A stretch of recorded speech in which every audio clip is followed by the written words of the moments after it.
কেমন আছেন সবাই? বাচ্চাদের বায়নার জন্য আমরা ডেলি নিত্য নতুন অনেক কিছুই বানিয়ে থাকি। আজ আমি করে দেখাবো আলু দিয়ে ললিপপ। ভিডিওটি শেষ অবধি দেখুন। প্রথমে একটি আলু সেদ্ধ করে নিয়েছি নুন দিয়ে।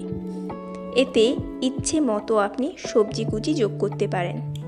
আমি দিচ্ছি গাজর কুচি, কারণ গাজর বাচ্চাদের জন্য ভালো। এরপরে দিলাম লঙ্কা কুচি, রসুন কুচি, আদা কুচি, ধনেপাতা কুচি, অল্প মৌরি, অল্প জোয়ান, আর পরিমাণ মতো চিনি, আর পরিমাণ মতো লবণ, আর দিলাম গোলমরিচের গুঁড়ো। এবার সব কিছু ভালোভাবে মাখিয়ে নেব। আমি এখানে কাঁচা লঙ্কা কুচি ইউজ করেছি, আপনারা চাইলে এটিকে অ্যাভয়েড করতে পারেন। এবার অল্প করে কেটে নিয়ে বলের মতো করে নেব। ললিপপগুলোর সাইজ কিন্তু বলের মতোই হয়ে থাকে। আপনারা আরও নানা ধরনের সবজি কুচি করে এতে দিতে পারেন। বাচ্চারা এমনিতেই সবজি খেতে একদমই ভালোবাসে না। এভাবে স্ন্যাক্স করে দিলে কিন্তু ওরা নিমেষেই খেয়ে ফেলবে আর বুঝতেও পারবে না। আমার এখানে টোটাল 9খানা ললিপপ হয়েছে।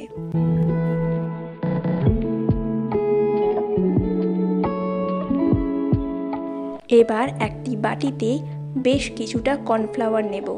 তাতে দেব অল্প লবণ আর অল্প গোলমরিচের গুঁড়ো। এবার হাতের সাহায্যে সবটা মাখিয়ে নেব। এবার ওই বলগুলো কর্নফ্লাওয়ারের মধ্যে দিয়ে ভালোভাবে মাখিয়ে নেব।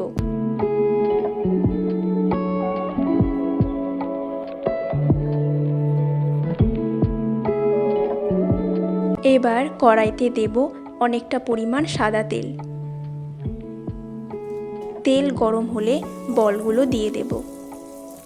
প্রথমে আমি 4টে দিয়েছি। এরপরে গ্যাসের ফ্লেম মিডিয়াম রেখে বলগুলো ভেজে নেব। বলগুলো ভাজতে টোটাল 10 মিনিট মতো টাইম নিয়েছে।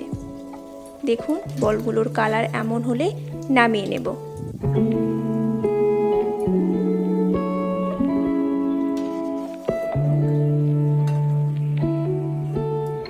এবার বাকিগুলো একইভাবে ভেজে নেব।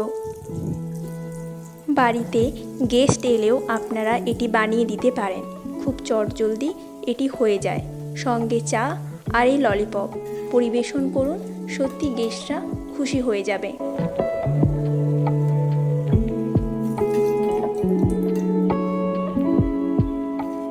এবার বলগুলোর মধ্যে টুথপিক ঢুকিয়ে দিন। দেখুন, ললিপপের মতো দেখতে হয়ে গেছে না? আমি এখানে 2টো করে টুথপিক নিয়েছি, কারণ বলগুলো আমার বেশ আকারে বড় হয়েছে। যদি ভিডিওটি ভালো লেগে থাকে লাইক করবেন, কমেন্ট করবেন, আর আমার চ্যানেলটিকে সাবস্ক্রাইব করে পাশের বেল আইকনটি বাজিয়ে দেবেন। ধন্যবাদ সবাইকে।